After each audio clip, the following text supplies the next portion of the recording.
مولاي صل وسلم دائما ابدا على حبيبك خير الخلق كلهم. مولاي صل وسلم دائما ابدا على حبيبك خير الخلق كلهم.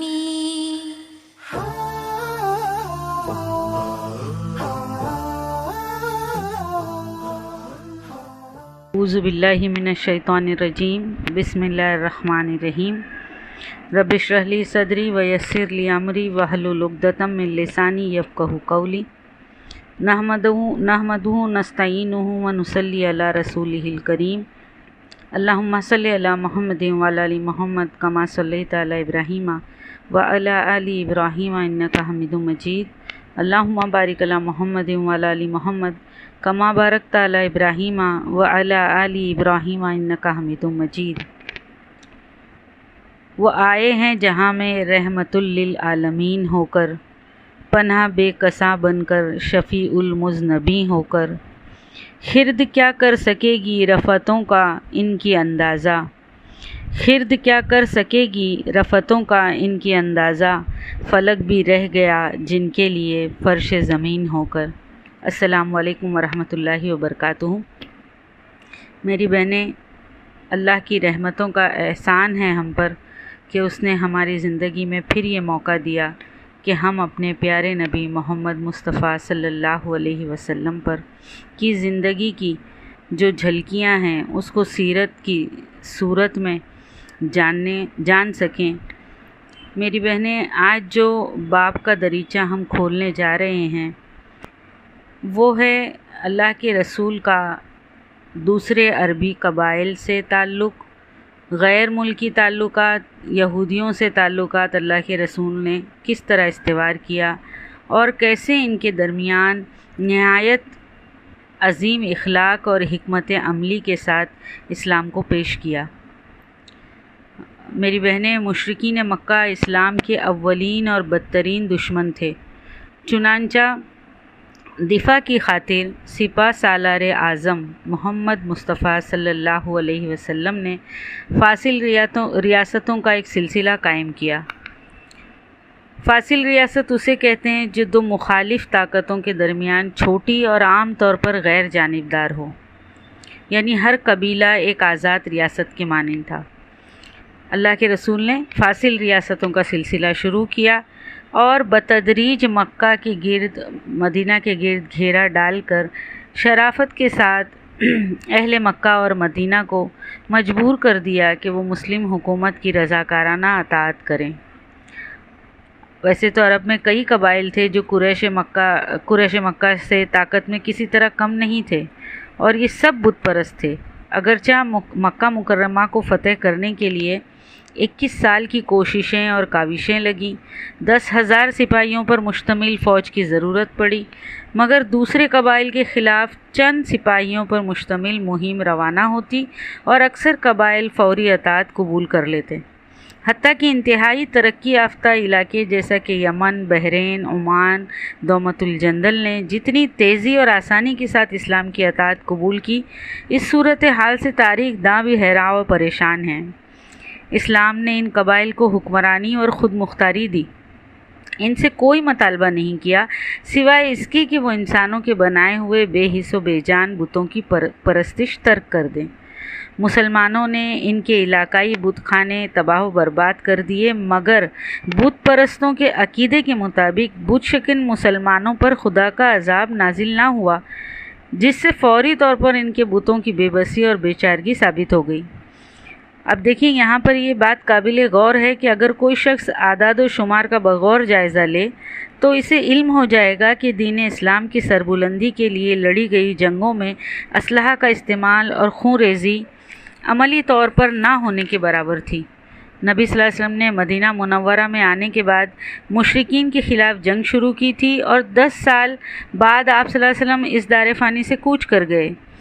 لیکن اس دہائی میں 30 لاکھ مربع کلومیٹر سے زائد علاقے فتح ہوئے، یعنی 10 سالوں میں اوسطاً 900 کلومیٹر روزانہ فتح ہوا. اور ان جنگوں کے دوران ہر ماہ دشمنوں کے 2 افراد بھی ہلاک نہیں ہوئے۔ مسلمانوں کا جانی نقصان اس سے بھی کم تھا۔ لاکھوں مربع کلومیٹر علاقے کی فتح کے دوران 300 افراد کا میدان جنگ میں مارا جانا دنیا کی تاریخ میں غیر معمولی اور بے مثل واقعہ ہے۔ نبی صلی اللہ علیہ وسلم نے مشرکین مکہ کے حملوں سے محفوظ رکھنے کے لیے مدینہ منورہ کے ارد گرد فاصل ریاستوں کا سلسلہ قائم کیا تھا، لیکن ان سے دور بھی بے شمار دوسرے قبیلے آباد تھے۔ ان میں سے بھی کچھ قبیلے بلا وجہ اسلام سے دشمنی رکھتے تھے، جیسے مدینہ منورہ کے شمال مشرق میں غطفان قبیلہ تھا، فزارہ، مشرق میں سلیم اور جنوب مشرق میں حوازن۔ یہ سب آپس میں امزاد تھے۔ ان کے بڑے کا نام قیس تھا، یہ سب ان کی اولاد تھے۔ مشہور بت عزا، آپ نے سنا تو ہوگا اس کا نام، یہ قبیلہ سلیم کا بت تھا، اور قبیلہ غطفان بھی اس کی تعظیم کرتے تھے۔ قبیلہ سلیم کی مکہ سے قریبی اور قدیمی تعلقات تھے۔ چوتھے سے چھٹی پشت تک رسول مکرم محمد صلی اللہ علیہ وسلم کی 3 دادیاں، جن کا ایک جیسا نام عاتقہ تھا، قبیلہ سلیم سے تعلق رکھتی تھیں، اور چچا ابو طالب نے بھی اس کی ایک شاخ سے اتحاد کیا ہوا تھا۔ لیکن ظہور اسلام سے پہلے ہی ان کے ساتھ اللہ کے رسول کے تعلقات جو ہے وہ اتنے زیادہ اچھے نہیں تھے، کیونکہ اہل مکہ اور ابو قیس کے مابین مشہور فجار نامی جنگیں ہوتی تھیں، جن میں 1-2 جنگوں میں اللہ کے رسول نے جوانی میں اہل مکہ کی طرف سے حصہ بھی لیا تھا۔ لیکن جب محمد صلی اللہ علیہ وسلم نے نبوت اور رسالت کا اعلان اور دعویٰ کیا تو بنو قیس والوں نے یہ خطرہ محسوس کیا کہ مستقبل میں مکہ والے اسی نبی کی وجہ سے ان کی بالادستی ختم کر دیں گے، اور یوں عرب میں ان کی حکومت کا امکان نہیں رہے گا۔ چنانچہ اسی حسد نے انہیں اسلام کا مخالف کر دیا۔ یہ بت عزا کے ماننے والے تھے، اور قبیلے غطفان بھی اس کی تعظیم و تکریم کرتے تھے، اور یہ بت جو ہے نخلا کے بت خانے میں تھا۔ اب محمد صلی اللہ علیہ وسلم نے ہجرت کے بعد حضرت عبداللہ بن جہش کی سربراہی میں ایک فوجی گشتی دستہ روانہ کیا، جس نے نخلا کے مقدس علاقے میں ایک مکہ کے واپس جاتے ہوئے ایک تجارتی قافلے کو لوٹ لیا اور قافلے والوں کو قیدی بنا لیا۔ اس سے قبیلہ سلیم ناراض ہو گئے۔ محمد صلی اللہ علیہ وسلم نے مسلم فوجی دستے کے سربراہ کی اس کارروائی پر پسندیدگی کا اظہار نہیں کیا، مگر قبیلہ سلیم کی خوشنودی کے لیے بھی کچھ نہیں کیا۔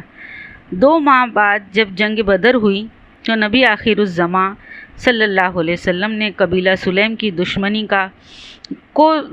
کا سامنا کرنا پڑا، اور جب نبی صلی اللہ علیہ وسلم قبیلہ سلیم کے ایک ذیلی قبیلے کو سزا دینے کے لیے نکلے، تب اسلامی فوج نے ان کے 500 اونٹ مال غنیمت کے طور پر قبضے میں لے لیے، جس سے مزید اور تعلقات خراب ہو گئے۔ اور یہی وجہ تھی کہ قبیلہ سلیم اور غطفان نے مل کر مدینہ پر حملے کی تیاریاں شروع کر دیں، اور ان کے خلاف اللہ کے رسول نے دفاعی اقدام کیے۔ دشمن بھاگ گیا۔ محمد صلی اللہ علیہ وسلم نے بذات خود 2 ماہ تک وہاں پر موجود رہے اور صلح کی کوششیں کی، اور کوششوں کا نتیجہ یہ ہوا میری بہنیں کہ قبیلہ سلیم کے امزاد قبیلہ کلاب سے بہترین تعلقات قائم ہوئے، اور ان کے سرداروں نے مسلمان مبلغین کو دعوت دی کہ وہ یہاں پر آ کے اسلام کی اشاعت کریں۔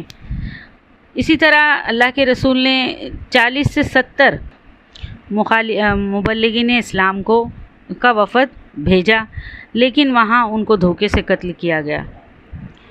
بے حد رنج و غم کے باوجود بھی نبی صلی اللہ علیہ وسلم نے خون بہانے والوں کو سزا نہ دی، کیونکہ تمام تر توجہ مکہ اور خیبر کی خراب صورتحال پر تھی۔ قبیلہ سلیم کے سرداروں کی ضد اور ہٹ دھرمی کے باوجود لوگوں نے اسلام میں داخل ہونا شروع کر دیا، اور وہ اللہ کے رسول کی طرف سے اعزازات اور تحائف حاصل کرتے رہے۔ یہ اعزازات زمینوں کی شکل میں بھی ہوتے تھے۔ اس طرح ان کی یہی وجہ تھی کہ مادی مفادات کی کشش بھی ان کو دائرہ اسلام میں داخل ہونے پر مجبور کر رہی تھی، مگر وہ اس وقت زیادہ مخلص اور وفادار نہیں تھے۔ جب نبی صلی اللہ علیہ وسلم حوازن پر حملے کے لیے نکلے تو یہ لوگ فرار ہو گئے، اور دوسرے مسلمانوں کو بھی یہ کرنے سے روکا، لیکن اللہ کے رسول مایوس نہ ہوئے اور ان کے فوجی دستوں کو وافر اور کثیر مقدار میں مال غنیمت کا حصہ دیا اور پرانی عداوتیں بھلا دی۔ دیکھیے میری بہنیں، اس کا نتیجہ یہ ہوا اللہ کے رسول کی رحم دلی اور عفو درگزر کے معاملے سے کہ 1 سال بعد مکہ فتح کرنے والی مسلمان فوج میں قبیلہ سلیم کے بہادر فوجی دستے، خاص کر گھڑ سوار والے، اس مہم میں حصہ لیا انہوں نے، اور وہ بھی پورے خلوص کے ساتھ۔ یہ قبیلہ سلیم کی بات تھی۔ اب حوازن قبیلہ کی طرف آتے ہیں۔ اس کے بارے میں بھی اللہ کے رسول نے کیا اسٹریٹجی اپنائی۔ نبی صلی اللہ علیہ وسلم کے رضائی والدہ، جیسے کہ آپ جانتے ہیں بی بی حلیمہ رضی اللہ تعالیٰ عنہا کا تعلق تھا اس قبیلے سے۔ فتح مکہ کے بعد قبیلہ حوازن کے افراد مسلمانوں سے خوف زدہ ہو گئے، اور ان میں بھی یہ ڈر پیدا ہو گیا کہ کہیں ہمارے اس عظیم شہر طائف میں بھی بت شکن اسلام ہمارے بتوں کو نقصان نہ پہنچائے۔ یہ لات کے ماننے والے لوگ تھے، لیکن اب بہت دیر ہو چکی تھی۔ 1 سال بعد طائف والوں نے بھی اسلام کو قبول کر لیا، اور یہ اس معاملے میں دیکھیے میری بہنیں، بہت اچھے سے اللہ کے رسول کی جو حکمت عملی ہے ہمیں پتہ چلتی ہے کہ جب حوازن کا ایک وفد مدینہ منورہ پہنچا اور اپنے بت لات کو نہ چھیڑنے کا انہوں نے مطالبہ کیا اللہ کے رسول سے، تو انہوں نے کیا کیا ڈیمانڈز رکھی دیکھیے۔ انہوں نے کہا کہ وہ ایک خدا پر ایمان لانے اور محمد صلی اللہ علیہ وسلم کو پیغمبر ماننے کے لیے تیار ہیں، لیکن انہیں نماز، زکوٰۃ اور جہاد کرنے کی چھوٹ دے دی جائے، انہیں شراب پینے، زنا اور سود لینے سے بھی نہ روکا جائے، اور طائف کو متبرک علاقہ قرار دیا جائے کہ جہاں جنگلی جانوروں کا شکار اور جنگلی درختوں کی کٹائی ممنوع ہو۔ اب دیکھیے اللہ کے رسول کا کیا اس میں حکمت عملی تھی، کیسے انہوں نے اس کا جواب دیا۔ زکوٰۃ، جہاد کے لیے جنگی رضاکاروں کی فراہمی اور طائف کو متبرک شہر قرار دینے کے حوالے سے حوازن کے مطالبات پر نبی صلی اللہ علیہ وسلم نے اپنی مرضی ظاہر کر دی۔ اب نماز کے بارے میں اللہ کے رسول نے فرمایا، وہ تو مذہب کہلانے کے حقداری نہیں جس میں خالق کی پرستش و عبادت کا تصور نہیں۔ زنا دیکھیے اس کے بارے میں کتنے اچھے سے ان کو سمجھایا کہ زنا کی اجازت کے بارے میں ان سے سوال کیا گیا۔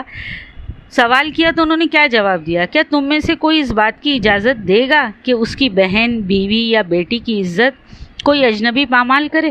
اگر اس کا جواب نفی میں ہے تو جس عورت کے ساتھ ناجائز تعلقات رکھنا چاہو گے تم، وہ بھی تو کسی کی بیوی، بہن یا بیٹی ہوگی۔ وہ شخص اس بے عزتی کو کس طرح نظر انداز کرے گا؟ یہ سن کر انہوں نے اپنا مطالبہ جو ہے واپس لیا۔ سود کے معاملے میں انہیں چند ماہ کی اللہ کے رسول نے مہلت دی کہ جو قرض پہ سود مانگ رہے ہیں ان کی قرض کی ادائیگی کے لیے ان کو مہلت دی۔ اور لات والے بت خانے کے حوالے سے دیکھیے کیا فرمایا اللہ کے رسول نے کہ وہ ڈر رہے تھے نا کہ بت شکن یہ لات کو بھی آ کر ہمارے توڑ دیں گے، تو بڑے اطمینان سے اللہ کے رسول نے فرمایا تمہیں اپنے خود بت گرانے کی ضرورت نہیں ہے نا، خود تم کو یہ بت گرانے کی ضرورت نہیں، ہم یہاں سے اپنے آدمی بھیجیں گے جو لات کے ٹکڑے ٹکڑے کر دیں گے، اور یوں لات کا غضب ان لوگوں پر نازل ہوگا۔ ان کا تو یہی مطلب تھا نا کہ کہیں لات کو ہم نے نقصان پہنچایا تو ہم پر عذاب آئے گا، تو اللہ کے رسول نے کتنے بہترین طریقے سے اس بات کا بھی جواب دیا۔ شراب کے حوالے سے بھی کوئی رعایت نہیں دی۔ اب جب یہ بات ہونے لگی تو مدنی مسلمانوں نے جو یہ چھوٹ ملی تھی ان مراد پر دریافت کیا کہ زکوٰۃ اور جہاد جیسے فرائض منسوخ ہو گئے ہیں کہ ان کو آپ نے اس کی چھوٹ دے دی۔ تو جواب کیا دیا اللہ کے رسول نے؟ نہیں، بالکل نہیں، مگر جب ان لوگوں میں اسلام سرایت کر جائے گا تو یہ خود ہی ان مراعات کو واپس کر دیں گے۔ اور 2 سال ہی نہیں گزرے تھے میری بہنیں کہ اللہ کے رسول کی یہ بات سچ ہو گئی ہے نا۔ یہی تھی ہمارے پیارے رسول کی حکمت بھری دور اندیشی۔ اس کے بعد قبیلے غطفان کی طرف آتے ہیں۔ یہاں کے لوگ اپنی اقتصادی ضروریات کے لیے خیبر پر ڈیپینڈ تھے۔ اب یہ مکمل طور پر خانہ بدوش تھے۔ ان کے امزاد قبیلہ سلیم کے ساتھ مسلمانوں کی کشیدگی نے ان کو مسلمانوں کے خلاف ابھارا تھا، اور ناراضگی کا اظہار وہ لوٹ مار، چھاپا مار کارروائیوں جیسے حربوں سے کیا کرتے۔ لیکن محمد صلی اللہ علیہ وسلم نے کشادہ دلی اور ذہنی وسعت کا مظاہرہ کیا۔ ان کے ساتھ دیکھیے کیسے پیش آئے اللہ کے رسول، اور اس وجہ سے وہ سادہ مزاج بدوؤں پر بہت اثر انداز ہوا اللہ کے رسول کا یہ رویہ۔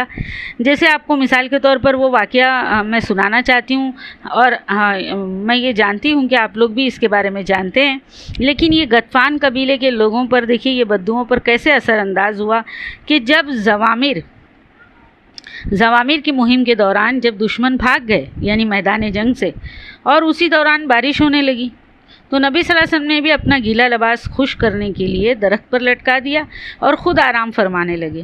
تو دشمن کے ایک سردار نے جب دیکھا اللہ کے رسول تنہا ہیں تو وہ فوراً اللہ کے رسول کی طرف جھپٹا اور ان کی تلوار کو اٹھا لیا، اپنے قبضے میں لے لیا اور چلایا، اب آپ کو مجھ سے کون بچا سکتا ہے؟ اللہ کے رسول نے کسی پریشانی کے بغیر جواب دیا، میرا اللہ۔ ان کے اعتماد اور یقین نے سردار کو ہلا دیا اور وہ کانپنے لگا اور تلوار اس کے ہاتھ سے چھوٹ گئی۔ اللہ کے رسول نے وہ تلوار اٹھائی اور اس سے سوال کیا، اب تمہیں مجھ سے کون بچائے گا؟ اس نے کہا، کوئی بھی نہیں۔ تو اللہ کے رسول نے اس کو معاف کر دیا۔ رحم دلی کا اس پر اتنا اثر ہوا کہ وہ بمشرف اسلام ہوا اور اس نے اپنے قبیلے کے لوگوں کو بھی اسلام کی دعوت دی۔ ہے نا میری بہنیں کہ انکا لعلی خلق عظیم۔ چلیں آگے بڑھتے ہیں۔ یہودیوں سے تعلقات۔ اگرچہ یہودیوں کی آبادیاں شام سے یمن تک اور عمان تک وسیع تھی، تاہم ان دنوں خیبر کا علاقہ ہی ان کا مرکز تھا۔ وہ مجبوری کے تحت مدینہ منورہ میں رہائش پذیر تھے، کیونکہ نبی صلی اللہ علیہ وسلم نے مملکت اسلامیہ مدینہ منورہ کے لیے جو دستور آئین نافذ کیا تھا، اس میں یہودیوں کو جدا قبیلوں کی حیثیت دے کر ایک خود مختار اکائی کے طور پر تسلیم نہیں کیا گیا تھا، بلکہ انہیں 2 عرب قبائل اوس اور خزرج کے اتحادیوں کے طور پر مانا گیا تھا۔ اب بنو قینقاع کے زدگر انتہائی پست اخلاق کا مظاہرہ کرتے تھے۔ ایک دفعہ انہوں نے شرارتاً ایک مسلمان خاتون کو برہنہ کر دیا، نتیجتاً مسلمانوں اور یہودیوں میں جھگڑا ہوا۔ اللہ کے رسول نے بنو قینقاع کے تمام خاندانوں کی بجائے صرف ان خاندانوں کو مدینہ منورہ سے نکل جانے کا حکم دیا جو قصوروار تھے، اور وہ مدینہ سے شام کی طرف چلے گئے۔ جب رسول اللہ صلی اللہ علیہ وسلم انتظامی امور کے سلسلے میں بنو نذیر کے یہودی گروپ کی بستی کا دورہ کرنے گئے تو انہوں نے نبی صلی اللہ علیہ وسلم کو نعوذ باللہ قتل کرنے کی سازش کی۔ اس پر مسلمانوں نے ان کا محاصرہ کیا اور انہیں مدینہ منورہ سے نکل جانے کا حکم دیا، تاہم انہیں اپنی تمام املاک ساتھ لے جانے کی اجازت دی اور مدینہ میں موجود اپنے قرض داروں سے قرض وصول کرنے کی مہلت بھی دی۔ انہوں نے رسول صلی اللہ علیہ وسلم کی نرمی اور بردباری کو کمزوری خیال کیا اور بدنیتی سے عمل کیا، اور خیبر میں مقیم ہو کر قبیلہ سلیم اور غطفان اور کئی دوسری قبائل کے فوجیوں کی مدد سے حملے کے لیے منظم ہوئے۔ نتیجتاً جنگ خندق ہوئی۔ بنو قریظہ ابھی بھی مدینہ میں رہ رہے تھے۔ نبی صلی اللہ علیہ وسلم نے ان پر کافی احسانات کیے تھے اور ان کے حالات بہتر بنانے میں بنیادی کردار ادا کیا تھا۔ مدینہ کے دوسرے یہودی ان کو حقیر خیال کرتے تھے، یہاں تک کہ اگر ان کے قبیلے کے کسی شخص کے قتل ہونے پر خوں بہا بھی آدھا دیا جاتا، یعنی بنو قریظہ کو اتنا کمتر سمجھا جاتا تھا جو دوسرے قبائل تھے، یہودی تھے، ان کی نظر میں۔ نبی صلی اللہ علیہ وسلم نے ان کی انسانی عزت اور مساوات کو بحال کیا، لیکن ان تمام عنایات کے باوجود بنو نذیر کے بہکانے پر وہ بغاوت کر کے حملہ آوروں کے ساتھی بن گئے، لیکن رب قادر نے ان کی سازشوں سے مسلمانوں کو بچا لیا۔ جنگ خندق کے اختتام پر مسلمانوں نے بنو قریظہ کا محاصرہ کیا۔ جب ان پر قابو پا لیا گیا تو نبی صلی اللہ علیہ وسلم نے نرمی برتتے ہوئے، دیکھیں یہاں پر اتنے سارے احسان فراموشی کرنے کے بعد بھی اللہ کے رسول کا کیا معاملہ تھا، ان سے کہا کہ وہ اپنے جرم کی سزا کا فیصلہ کرنے کے لیے خود ہی کسی حکم یعنی جج کو منتخب کر لیں، اپنے ہی لوگوں میں سے یعنی یہودیوں میں سے۔ بنو قریظہ نے ایک یہودی شخص سعد بن معوذ کو مقرر کیا۔ اس نے 300 یا 400 یہودیوں کو قتل کروایا، ان کی عورتوں اور بچوں کو نیلام کیا گیا اور ان کے املاک پر مسلم فوج نے قبضہ کر لیا۔ اس کے بعد بنو قریظہ شام کی طرف نکل گئے۔ 1 سال بعد اہل مکہ کی مسلمانوں پر سے صلح حدیبیہ کی وجہ انہوں نے یہودیوں کے حوالے سے غیر جانبداری کا مظاہرہ کیا اور بعد ازاں محمد صلی اللہ علیہ وسلم نے 1500 مجاہدین کے ساتھ خیبر کی طرف پیش قدمی کی۔ 20,000 فوجی سپاہیوں اور تمام ہتھیاروں سے لیس یہودیوں نے چڑھائی کی خیبر کی طرف سے اللہ کے رسول کی فوج پر، لیکن چند ہفتوں میں اسلامی فوج نے خیبر کے قلعے کی اینٹ سے اینٹ بجا دی۔ صلح حدیبیہ کے وقت نبی صلی اللہ علیہ وسلم کی طرف سے اہل مکہ کی تمام شرائط پر متفق ہونے پر بعض شرائط میں بظاہر مسلمانوں کی کمزوری دکھائی دینے کے حوالے سے امام السرخسی رضی اللہ تعالیٰ عنہ کا بیان ہے کہ خیبر اور مکہ کے مابین فوجی معاہدہ تھا۔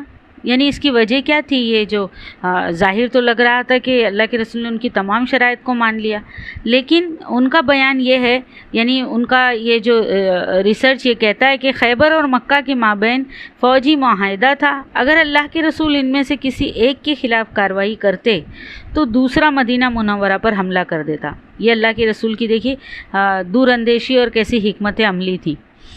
ان میں سے کسی ایک کے خلاف کارروائی کرتے تو دوسرا مدینہ منورہ پر حملہ کر دیتا۔ سپہ سالار اعظم صلی اللہ علیہ وسلم دو دشمنوں کے درمیان گھرے ہوئے تھے، اور اس کی وجہ سے وہ اتنی قوت نہیں رکھتے تھے کہ دو محاذوں پر ایک وقت لڑائی جاری رکھ سکیں۔ چنانچہ آپ صلی اللہ علیہ وسلم کی یہی کوشش تھی کہ ان دونوں میں سے ایک کے ساتھ صلح کا معاہدہ کیا جائے تاکہ دوسرے سے آسانی سے نمٹا جا سکے۔ آپ صلی اللہ علیہ وسلم نے اہل مکہ سے صلح کا معاہدہ کرنے کا فیصلہ فرمایا اور ایک حاجی کے طور پر یعنی حج کرنے کا ارادے سے وہاں تشریف لے گئے۔ قرآن کریم کی روح سے بالکل صحیح اور سچ ہے کہ صلح حدیبیہ مسلمانوں کی کمزوری کا اظہار یا توہین کی بجائے فتح مبین اور نصر عزیز تھی، یعنی طاقتور مدد۔ اب جب خیبر والوں کو شکست ہو گئی تو محمد صلی اللہ علیہ وسلم نے ان کے ساتھ انتہائی نرمی برتی، اسلامی فوج کو بھی ان سے نرم سلوک کرنے کی ترغیب دی۔ دیکھیے کیسے تھے اللہ کے رسول کے اخلاق، کہ جن لوگوں نے اتنا زیادہ احسان فراموشی اور دھوکہ دینے والا کام کیا، جب ان کو شکست ہو گئی اور اللہ کے رسول فتح یاب ہوئے تب بھی ان کا معاملہ ان کے ساتھ کیسا تھا۔ رحمت للعالمین نے شرفا یہود میں سے ایک ایسی خاتون جس نے خفیہ طور پر اسلام قبول کیا تھا شادی کی، یعنی حضرت صفیہ رضی اللہ تعالیٰ عنہ، جنہوں نے خواب میں دیکھا تھا کہ چاند آسمان سے اتر کر ان کی گود میں آ گیا ہے۔ اب دیکھیے چونکہ خیبر کے یہودی اللہ کے رسول کے رشتہ دار بن گئے تھے تو فطری طور پر اسلامی فوج کے سپاہیوں کے دلوں میں ان کے لیے نرمی پیدا ہو گئی۔ نبی رحمت صلی اللہ علیہ وسلم نے یہودیوں کو سرکاری زمینوں کی مزارعوں کی حیثیت سے خیبر میں رہنے کی اجازت دی۔ بنو عریس کی جو یہودی مدینہ میں رہ گئے تھے ان کے ساتھ رحم دلانہ اور فیاضانہ سلوک کیا گیا، انہیں سالانہ وظائف جاری کیے گئے۔ اب دیکھیے یہ بات یہاں پر غور و فکر کرنے والی ہے کہ جب تک یہ لوگ خود امن پسند رہے کسی نے ان کے ساتھ جھگڑا نہ کیا۔ یہ اسلام کا پیغام ہے کہ جب تک یہ لوگ خود امن پسند رہے کسی نے ان کے ساتھ جھگڑا نہ کیا۔ انہیں مذہبی، قانونی، عدالتی اور اقتصادی معاملات میں آزادی دی گئی جس سے وہ بہت خوشحال ہو گئے۔ اہل کتاب ہونے کی وجہ سے اللہ جل شانہ کے بندوں کے ساتھ خالص بت پرستوں کی بنسبت ترجیحی سلوک کیا جاتا، لیکن اللہ جل شانہ کے بندوں کو یہ علم ضرور ہونا چاہیے کہ حقوق یک طرفہ نہیں ملا کرتے۔ اگر وہ رب ذوالجلال کے احکام و فرائض کا احترام نہیں کریں گے تو اللہ انہیں اتنی سخت سزا دیں گے، اور مرضی تو بے شک رب قدیر ہی کی چلتی ہے۔ چلیں آگے بڑھتے ہیں۔ غیر ملکی تعلقات، اس میں روم سپہ سالار اعظم محمد مصطفیٰ صلی اللہ علیہ وسلم نے ہچکچاہٹ کے ساتھ محض دفاع کے لیے جنگیں لڑی تھی، اور جب اسلام کے پرانے دشمنوں نے اپنی بے وقوفانہ دشمنی ختم کر دی تو آپ صلی اللہ علیہ وسلم کا صرف اور صرف ایک ہی مقصد و مطلب رہ گیا کہ عرب کے ساتھ غیر ملکی ممالک میں بھی پرامن طریقے سے دین اسلام کی تبلیغ کی جائے۔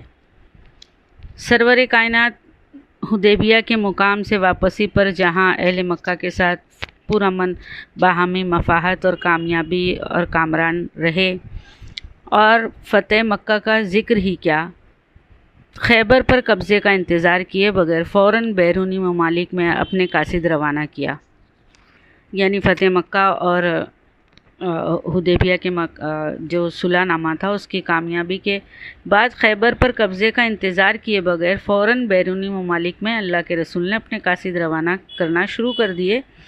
7 ہجری میں رحمت للعالمین نے بازنطین یعنی روم، مصر، حبشہ اور ایران کے حکمرانوں کے نام اسلام قبول کرنے کی دعوت پر مشتمل خطوط روانہ فرمائے، اور اس کام کے لیے ایسے افراد منتخب کیے جو پہلے ہی ان ممالک میں جا چکے تھے اور کسی حد تک وہاں کی زبان سے واقف تھے۔ دیکھیے، یہ بھی پوائنٹ ٹو بی نوٹڈ ہے کہ ایسے لوگوں کو ایسے کاموں پر فائز کرنا جن کے اندر اس کی اہلیت اور قابلیت ہو، اس کا بھی اللہ کے رسول بہت زیادہ خیال کرتے اور بہت ہی بہترین طریقے سے ایسے افراد کو چنتے۔ رسول مکرم صلی اللہ علیہ وسلم نے جن حکمرانوں کو خطوط بھیجے ان میں ایک معمولی گھرانے کا کافر ہرکل جو ایک فوجی انقلاب کے نتیجے میں قسطنطنیہ کا حکمران بنا تھا۔ شہنشاہ ہرکل فطرتاً حقیر عرب کے اجنبی باشندے کے سامنے اپنی بے عزتی کرانے کے موڈ میں نہیں تھا، کیونکہ عرب کا ایک حصہ خود اس کی سلطنت کی نو آبادی تھا۔ ہرکل نے اپنے ایک گورنر کو صرف اس لیے تختہ دار پر لٹکا دیا تھا کہ اس نے اسلام قبول کر لیا تھا، اور اس نے ایک مسلم سفیر کا بھی قتل کروا دیا تھا، جبکہ وہ نبی صلی اللہ علیہ وسلم کے بارے میں بعض پیشن گوئیاں بھی پڑھ چکا تھا۔ محمد صلی اللہ علیہ وسلم نے ہرکل کے نام جو خط لکھا تھا اس کا اصل مسودہ کئی صدیوں تک اسپین میں موجود رہا۔ آپ صلی اللہ علیہ وسلم کے خط کے جوابات نرم زبان میں کسی حد تک انکار پر ہی مبنی تھے۔ دیکھیے میری بہنیں، انسانی معاشرہ مذہب اور اللہ تعالیٰ کی ذات و صفات کے اعتقادات کے بارے میں ہمیشہ تعصب کا شکار رہا ہے۔ یعنی جب بھی اللہ کی ذات و صفات کے اعتقاد کے بارے میں دعوت دی جاتی ہے اور مذہب کے معاملے میں انسانی معاشرے نے ہمیشہ تعصب کا ہی معاملہ کیا ہے، لیکن ایسا دعوے دار جو اپنے دعوے پر پر یقین اور پر اعتماد ہو کبھی مایوس نہیں ہوتا۔ اگر شروع میں اسے کامیابی نہ بھی ملے تب بھی وہ بلا واسطہ یا بالواسطہ، ڈائریکٹلی یا انڈائریکٹلی ذرائع استعمال کرتے ہوئے کوششیں کرتا رہتا ہے۔ یہی اللہ کے رسول کا مشن تھا اور ان کا طریقہ تھا۔ بازنطینیوں اور ایرانیوں دونوں نے عربوں کو غلام بنا کر دوسرے درجے کا شہری بنا رکھا تھا اور انہیں کمتر نسل سمجھتے تھے۔ اللہ کے رسول نے یونانیوں سے براہ راست رابطہ کرنے سے پہلے ان سے رابطے کا فیصلہ کیا، یعنی جو عربوں کو غلام بنایا گیا تھا۔ جب بھی میری بہنیں ماحول ایسا ہو کہ جہاں ظلم و ستم زیادہ ہو رہا ہو جس طبقے پر، وہاں لوگوں کے دل وہ مظلوم کا اور ظلم کے خلاف ان کے دل میں بغاوت یا وہ اس طریقے سے ان کے احساسات ہوتے ہیں کہ جب ان پر کوئی اچھی چیز یا کوئی ایسی دین کے بارے میں بات کیا جائے تو وہ فوراً اس طرف رجوع کرتے ہیں۔ اللہ کے رسول نے پہلے ان سے رابطہ کیا۔ دمشق میں غسان نامی قبیلہ آباد تھا جس کا حکمران حارث نامی ایک شخص تھا جس نے عیسائیت قبول کر رکھی تھی۔ اللہ کے رسول نے اس قبیلے کے مختلف سرداروں کے نام بھی خطوط بھجوائے اور انہیں مشرف و اسلام ہونے کی دعوت دی۔ حارث ابن ابی شمیر نے کوئی مثبت جواب نہیں دیا، پھر اس کا انتقال ہو گیا۔ اس کے جانشین کو بھی اللہ کے رسول نے خط بھیجا اور اسی طرح بصرہ کے حکمران کے نام بھی خط بھیجا۔ یہ خط حضرت حارث ابن عمیر الازروی ان کے ذریعے بھیجا گیا، لیکن عیسائی شرجیل امر الغسانی نے انہیں شہید کروا دیا۔ یہ عمل بین الاقوامی ضابطے کی خلاف ورزی تھا۔ نبی صلی اللہ علیہ وسلم نے اس کا تاوان طلب کیا اور مجرموں کو سزا دینے کا مطالبہ کیا، لیکن شہنشاہ ہرکل نے مسلمانوں کی چھوٹی سی فوج کے مقابلے میں 1,00,000 فوجیوں کی فوج روانہ کر دی۔ محمد صلی اللہ علیہ وسلم نے اس مہم کے لیے 3,000 مجاہدین کی فوجی دستہ خشکی کے ذریعے اور کچھ سمندر کے راستے بھجوائی۔ موتا کے مقام پر نڈر مجاہدین نے مقابلہ کیا۔ 2 سینئر جرنیل جن کا کمانڈر حضرت زید بن حارثہ، یعنی جو جرنیل تھے وہ حضرت زید بن حارثہ اور حضرت جعفر طیار نے جام شہادت نوش کیا۔ اس کے بعد حضرت خالد بن ولید رضی اللہ تعالیٰ عنہ کو اپنا سپہ سالار بنایا۔ انہوں نے دشمن کو اس قدر بھاری جانی نقصان پہنچایا کہ دشمن کو پیچھا کرنے کی ہمت نہ ہوئی اور اسلامی فوج بحفاظت مدینہ پہنچ گئی۔ اس کے بعد محمد صلی اللہ علیہ وسلم نے مہم تبوک کی تیاری شروع کی۔ 9 ہجری میں سرور کائنات کی سربراہی میں 30,000 مجاہدین پر مشتمل اسلامی فوج مہم پر روانہ ہوئی۔ راستے میں فوج جس جگہ ٹھہرتی وہاں ایک مسجد تعمیر کر دی جاتی۔ انہوں نے پورے شمالی عرب اور جنوبی فلسطین پر مسلمانوں کی حکومت قائم کر دی۔ اسلامی فوج نے دومت الجندل، مقنا، ایلا، جرحا اور ازراح جیسے علاقوں پر قبضہ کر لیا۔ بعض نتینیوں نے یہ علاقے خالی کر دیے۔ ان میں ایلا کی بندرگاہ از حد اہمیت کی حامل ہے۔ بعض نتینیوں کے ظلم و ستم کے خلاف عربوں نے عیسائیت قبول کرنے کے باوجود بغاوت کر دی اور مسلم حکومت کے تحت زندگی گزارنے پر وہ خوش تھے۔ ان علاقوں پر مسلمانوں کا قبضہ مستحکم ہو گیا، لیکن اسلامی سلطنت کی سرحدوں کی صورتحال اتنی مستحکم نہیں تھی۔ چنانچہ 1.5 سال بعد ایک اور قومی فوجی مہم روانہ کی گئی۔ اس کے کمانڈر حضرت زید رضی اللہ تعالیٰ عنہ تھے۔ یوں جلد ہی فلسطین پر بھی مسلمانوں کی حکومت قائم ہو گئی۔ محمد صلی اللہ علیہ وسلم نے معان کے عرب گورنر کو بمشرف اسلام ہونے کی دعوت دی اور وہ دائرہ اسلام میں داخل ہو گیا۔ اب مصر کے بارے میں جانتے ہیں۔ بازنطین کی ایک صوبے کا نام مصر ہے، یعنی روم کے ایک صوبے کا نام مصر تھا۔ جب ایرانیوں نے اس پر قبضہ کیا تو انہوں نے قبطیوں یعنی مصریوں سے انتہائی ہمدردانہ اور فیاضانہ برتاؤ کیا اور ان میں ایک شخص کو ان کا سربراہ بنایا جسے مقوقس کا خطاب دیا۔ ایرانیوں کو جب نینوا کے مقام پر ہرکل کے ہاتھوں شکست ہوئی تو انہیں بھی مصر خالی کرنا پڑا۔ یہی وہ دور تھا جب محمد صلی اللہ علیہ وسلم نے قبطیوں کے سردار کو خط بھیجا اور اسے اسلام لانے کی دعوت دی۔ قبطی سردار نے رحمت للعالمین کے خطوں کا نہایت مؤدبانہ اور دوستانہ جواب دیا، تاہم جو متعدد تحائف مقوقس نے اسلامی سفیر حضرت حاتب رضی اللہ تعالیٰ عنہ کو دیے۔ ان میں 2 سے 4 کنیزیں شامل تھیں۔ ماریا نامی ایک کنیز کو سرور کائنات کے بیٹے حضرت ابراہیم رضی اللہ تعالیٰ عنہ کی والدہ ہونے کا شرف حاصل ہوا۔ حضرت ماریا نے بھی برضا و رغبت اسلام قبول کر لیا تھا۔ اب حبشہ کی طرف آتے ہیں۔ یہ علاقہ یمن کے قریب تھا اور ظہور اسلام سے کافی پہلے مکہ اور حبشہ کے آپس میں انتہائی قریبی اور اقتصادی تعلقات تھے۔ یہ کہا جاتا ہے کہ ایک یہودی شہزادے نے مذہبی اختلافات کی وجہ سے اتنے ظلم کیے کہ حبشہ کے عیسائیوں نے یمن پر حملہ کر کے قبضہ کر لیا، لیکن آپس میں حسد و رقابت کی وجہ سے وہ خون ریزی کرنے لگے۔ اس کو روکنے کے لیے حبشہ کے بادشاہ نے ابرہہ کو وائسرائے بنایا۔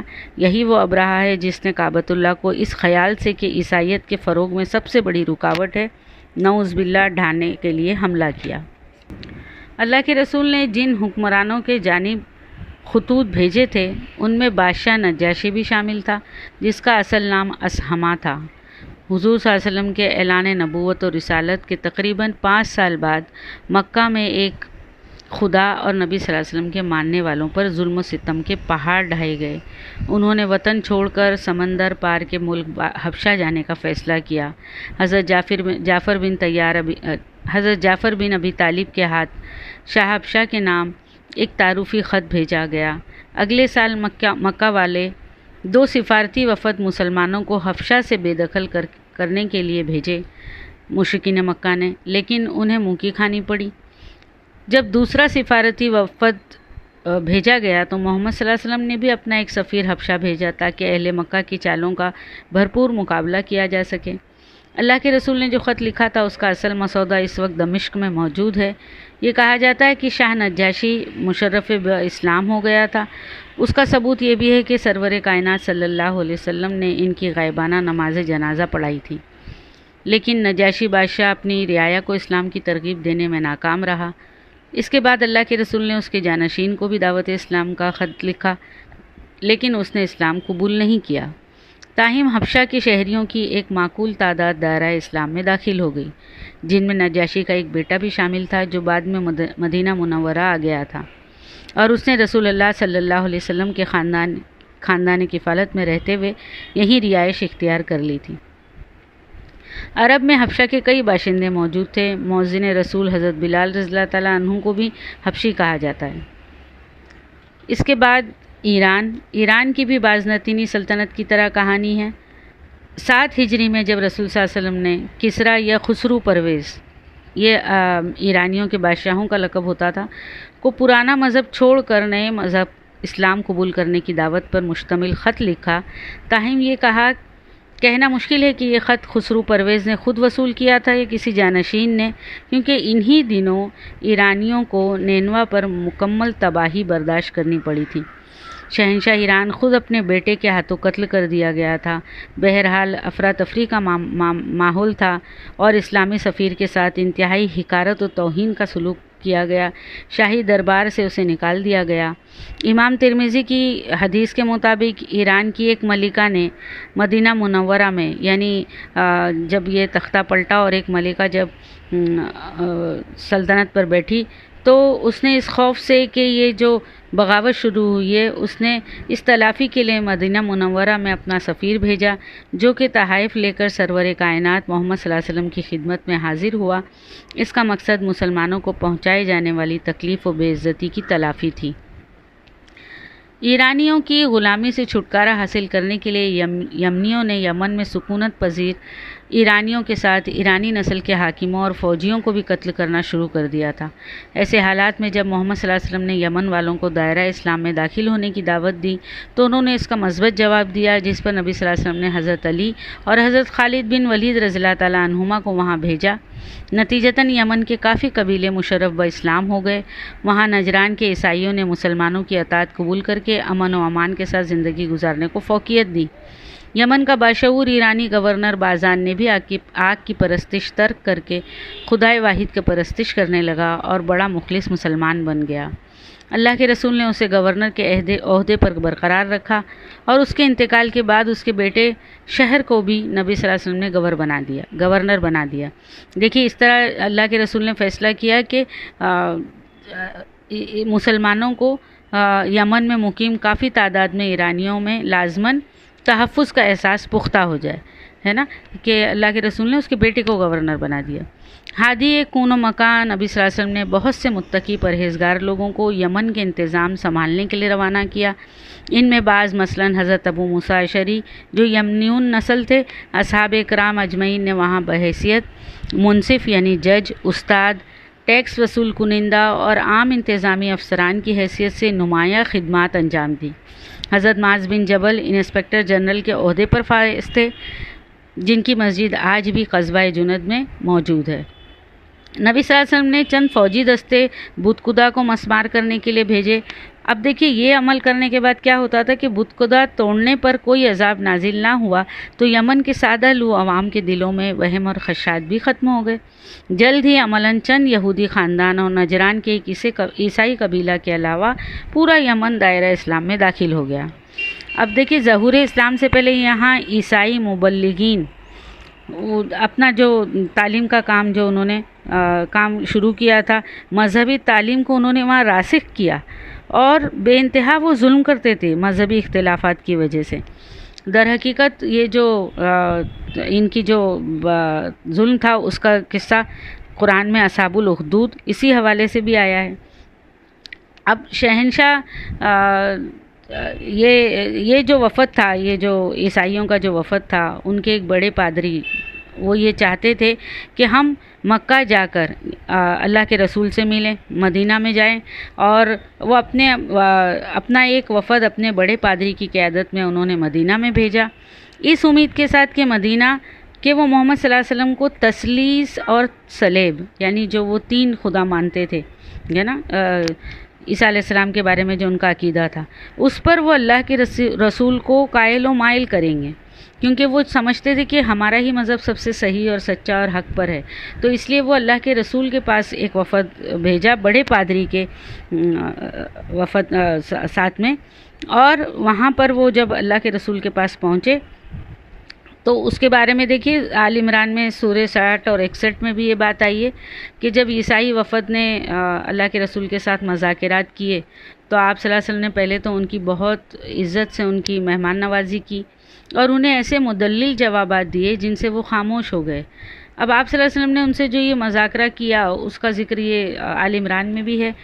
اللہ کے رسول نے ان سے مزید کہا کہ آئیے ہم دونوں اللہ تبارک و تعالیٰ سے رجوع کرتے ہیں، اگر تمہارا اطمینان نہ ہوا ہو تو آئیے ہم اللہ سے دعا کریں کہ وہ ہمارے درمیان فیصلہ کر دے اور ہم دونوں میں سے جھوٹا جو ہو اس پر، اس کے خاندان پر، اس کے اولاد پر اپنا عذاب نازل کر دے۔ اب جب انہوں نے یہ بات سنی تو غور کیا اور آپس میں مشورہ کر کے ایک عقل مندی کا مظاہرہ کرتے ہوئے سوچا کہ اگر محمد صلی اللہ علیہ وسلم واقعی اللہ تعالیٰ کے رسول ہیں تو پھر ان کی بد دعا ہمیں دونوں جہاں میں برباد کر کے رکھ دے گی، اس لیے بہتر ہے کہ صلح کا معاہدہ کر لیا جائے۔ اور یوں کسی عیسائیوں نے رضاکارانہ طور پر مسلم سلطنت کی برتری کو غیر مسلم رعایا کی حیثیت سے تسلیم کر لیا، اور اللہ کے رسول نے بھی انہیں انتظامی مذہبی معاملات میں آزادی دے دی۔ یوں کسی جنگ کے بغیر 3 سال میں یمن اسلامی حکومت میں شامل ہو گیا۔ اس کے بعد یہ بھی ذکر ملتا ہے کہ عمان جو ہے عرب کے جنوبی مشرق میں ایک ریاست کا نام ہے۔ یہاں پر جلندی کے 2 بیٹے جعفر اور عبد کی مشترکہ حکومت تھی۔ رسول رحمت صلی اللہ علیہ وسلم نے انہیں دعوت دی جو انہوں نے قبول کر لی، چنانچہ اپنا وعدہ وفا کرتے ہوئے دونوں کو عمان کی حکمرانی پر برقرار رکھا اور اپنے ایک مستقل نمائندے کا تقرر فرمایا تاکہ وہاں مسلمانوں کے معاملات اور تعلیم وغیرہ کی نگرانی کی جا سکے۔ اسی طرح بحرین کے عرب گورنر المنذر ابن ساوا نے اسلام قبول کیا جب اسے دعوت دی گئی، اور اسلامی حکومت کا انتہائی پرجوش منظم ثابت ہوا۔ وہ منتظم بھی ثابت ہوا، اور منظم تو تھا ہی وہ، اور منتظم ثابت ہوا، انتہائی پرجوش۔ تاریخ میں رسول اللہ صلی اللہ علیہ وسلم کے نام اس کے نصف درجن سے زیادہ خطوط کا ذکر ملتا ہے۔ پھر سماوا جو شمالی مشرقی عرب کا ایک قبیلہ جس کا نام بنو تمیم انتہائی آسانی کے ساتھ بمشرف اسلام ہوا۔ ہندوستان کے بارے میں بھی اللہ کے رسول کی حدیثیں پتہ چلتی ہے۔ امام احمد بن حنبل کے مطابق یمنی النسل حضرت ابو ہریرہ رضی اللہ تعالیٰ عنہ اکثر کہا کرتے تھے کہ اللہ کے رسول نے مجھ سے وعدہ کیا ہے کہ ہندوستان کی طرف ایک مہم روانہ کی جائے گی، اگر میں وہاں شہید ہو جاؤں تو بہترین شہیدوں میں سے ہوں گا، اور اگر میں غازی ہو کر واپس آؤں تو میں آزاد کردہ غلام ابو ہریرہ رہوں گا۔ اور ایک اور حدیث میں اللہ کے رسول کی روایت ملتی ہے کہ اللہ کے رسول نے فرمایا مجھے ہندوستان کی طرف سے تازہ ہوا آتی ہے۔ اس کے ساتھ دیکھیے چین کے حوالے سے بھی اللہ کے رسول کی ایک مشہور و معروف حدیث ہے کہ علم حاصل کرو چاہے چین ہی کیوں نہ جانا پڑے۔ یہ اس بات سے یقین کرنے کے لیے کافی وجوہات ملتی ہے کہ محمد صلی اللہ علیہ وسلم کی چین والوں سے ملاقات ہوئی تھی اور انہوں نے اپنی ثابت قدمی اور مصنوعات سے نبی صلی اللہ علیہ وسلم کو متاثر کیا تھا۔ چین والے اس بات کی تصدیق کرتے ہیں کہ حضرت مصطفیٰ محمد صلی اللہ علیہ وسلم نے چین کے بادشاہ کے دربار میں دعوت اسلام دینے کی خاطر اپنا سفیر بھیجا تھا۔ اس سفیر کا نام ابو عبیدہ رضی اللہ تعالیٰ عنہ تھا۔ آپ رضی اللہ تعالیٰ عنہ بعد میں دو بار چین تشریف لے گئے اور وہیں ان کا انتقال ہوا۔ آپ رضی اللہ تعالیٰ عنہ کا مقبرہ سنگان فو میں واقع ہے۔ میری بہنیں دیکھیے اللہ کے رسول نے کیسے بتدریج مکہ اور پھر اس کے اطراف کے قبائل، یہودی قبائل، جب اور فتح مکہ ہونے کے بعد اللہ کے رسول نے غیر ملکی ممالک میں اپنے سفیر بھیجے اور اپنے خطوط کے ذریعے ان کو دعوت اسلامی دی۔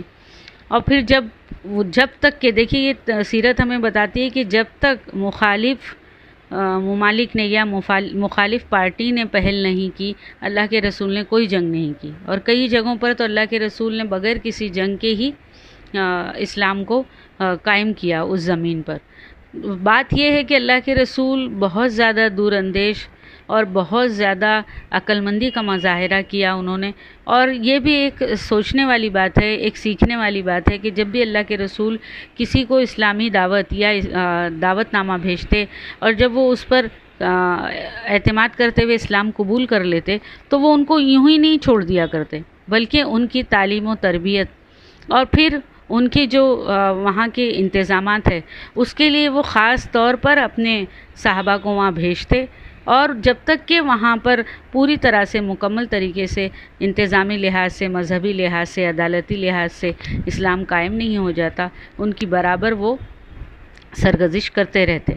تو یہاں پر ہمارے لیے جب اللہ کے رسول اس دنیا میں اس وقت نہیں ہیں، لیکن ہم ان کے امتی، اللہ کے رسول کو مشن کو لے کر چلنے والے لوگ ہیں، اور اللہ تعالیٰ نے ہم کو اسی مشن کے لیے دنیا میں رکھا ہے۔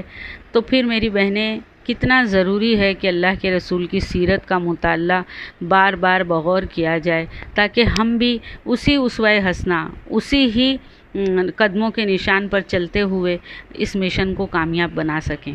اللہ تعالیٰ سے دعا ہے کہ اللہ تعالیٰ ہم کو سیرت کو بہت زیادہ سمجھنے اور بہت زیادہ اس کا علم حاصل کرنے والا بنائے، اور اس کے ساتھ ساتھ اس علم کی روشنی سے اپنی زندگیوں کو اور اپنے زندگی کے مقاصد اور مشن کو بہترین طریقے سے مکمل کرنے والا بنائے۔ وآخر الدعوانا ان الحمد للہ رب العالمین۔ اللہ تعالیٰ پھر سے ہم سب صدقے دل سے اللہ کے رسول پر درود بھیجتے ہیں۔ اللہم صلی علی محمد وعلی آل محمد کما صلیت علی ابراہیم وعلی آل ابراہیم انک حمید مجید۔ اللہم بارک علی محمد وعلی آل محمد کما بارکت علی ابراہیم وعلی آل ابراہیم انک حمید مجید۔